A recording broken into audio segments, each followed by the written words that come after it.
কিন্তু আমার নলেজে ছিল না যে ওখানে বহিরাগতদের ভরে রেখে দেওয়া হয়েছে বাইরে। প্ল্যান করে ওই গ্রামে জামাই ষষ্ঠীর দিন জামাই ষষ্ঠী খেতে ঢুকেছিল নাকি, আর বেরোয় না।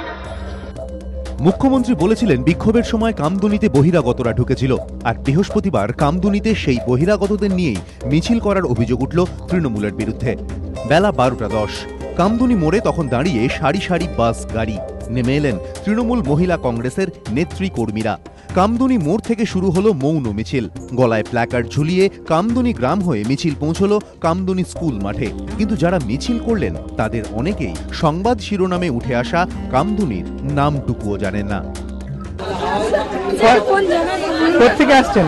আমরা দমদম ক্যান্টনমেন্ট থেকে এসেছি।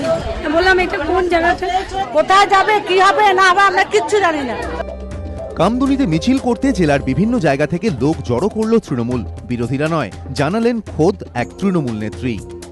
আপনারা কোথায় কোথা থেকে আসছেন? আমরা পুরো জেলা। যদিও পরিস্থিতি বেগতিক বুঝেই তড়িঘড়ি ড্যামেজ কন্ট্রোলের চেষ্টা করলেন আরেকজন। এলাকার বহিরাগত কেউ আমরা না, আমরা কামদুনি অঞ্চলের আশেপাশেরই মানুষ। আমরা কোনো বহিরাগতদের নিয়ে মিছিল করতে চাই না। কোনো কিছু বলবে না, চুপ করে থাকবে। কিন্তু কামদুনিতে মিছিল, আর তাতে কামদুনির লোকেরই দেখা নেই। গ্রামের মহিলারা দূর থেকে দাঁড়িয়ে দেখলেন মিছিলের ছবি। গ্রামবাসীদের অভিযোগ, বাইরে থেকে লোক এনে মিছিল করানো হয়েছে। যাইনি, আমরা সব গ্রামবাসীরা একতা হয়ে আমরা একটা মিছিল করব, আবার যাব। এটা গ্রামের মিছিল ছিল না? না, এটা বাইরে থেকে এসেছে। হ্যাঁ, মিছিল আমি দূরে থেকে দেখেছি, আমার বাড়ির সামনে থেকে দেখেছি। না, গ্রামের কাউকে দেখিনি। সবাই বাইরেরই তো ছিল? হ্যাঁ, বাইরেরই ছিল। মিছিলে দেখা গেল না প্রতিবাদী টুম্পা মৌসুমীদেরও। আমরা তো পার্টির মধ্যে যাব না, আমরা প্রথম থেকেই বলেছি আমরা পার্টির মধ্যে যাব না। আর আমরা কি পার্টির জন্য লড়তে চেয়েছিলাম? আমরা একটা মেয়ের জন্য লড়তে চেয়েছিলাম, তাহলে আমরা কেন পার্টির মধ্যে যাব? আমরা পার্টির মধ্যে যাচ্ছি না। আমরা এটা ঠিক শুনিনি, তবে টুম্পা যে কথাটা বললো আমরা কোনো পার্টির মিছিলে যাব না।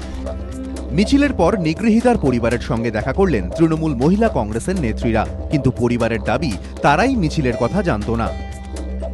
মিছিল আমি এটা তখন 11টার দিকে শুনলাম আর কি, যে একটা মিছিল আসতে পারে। কই না না না, আমার কিছু জিজ্ঞেস করিনি, গায়ে হাত দিলে চলে গেল। কামদুনিতে মৃতের বাড়ি যাওয়ার সময় বিক্ষোভের মুখে পড়েছিলেন মুখ্যমন্ত্রী। তারপর বিক্ষোভকারীদের মাওবাদী, সিপিএম, বহিরাগত নানান তকমা দিয়েছেন তিনি, জানিয়ে ইতিমধ্যেই সমালোচনার ঝড় উঠেছে। রাজনৈতিক মহলের মতে সেই অস্বস্তি দূর করতেই এদিন পথে নামল দলের মহিলা সংগঠন। কিন্তু বহিরাগতদের এনে ক্ষতবিক্ষত কামদুনির বুকে এ কোন শক্তি প্রদর্শন? নানা মহলে উঠছে প্রশ্ন।